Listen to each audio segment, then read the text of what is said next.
मी दत्ता कादर खान का जवाना. मी काय म्हणतो माहिती आहे का, हे मुख्यमंत्री कोण कोण अजितदादा, शिंदे साहेब, फडणवीस साहेब तिघही मुख्यमंत्री करून टाका. 8-8 घंट्याची शिफ्ट द्या, म्हणजे 24 घंटे काम होणार.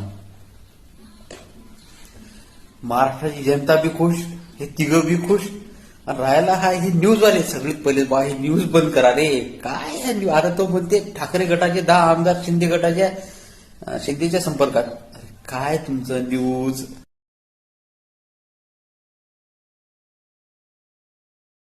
कमसे कम महाराष्ट्र ह्या न्यूजच्या भ्रमातून बाहेर तरी पडणार. उपकार करा रे, उपकार करा रे, हराम करू हो. बरा तुम्ही तिघे जर मुख्यमंत्रीवर आणि 3 उपमुख्यमंत्री बनवा. तो भुजबळ आहेच, अजून तो आहे की गुलाबराव, त्याच्यानंतर मिटकरी, अमोल मिटकरी, त्याच्या आईचा त्याला बनवा. सगळ्यात पहिले त्याला खूप गरज आहे. ते काल म्हणे गुलाबानं काहीतरी बोलला तो. अरे काय तुमचं राजकारण, काय तुमचं तुमच्या जिंदगीवर लेखा.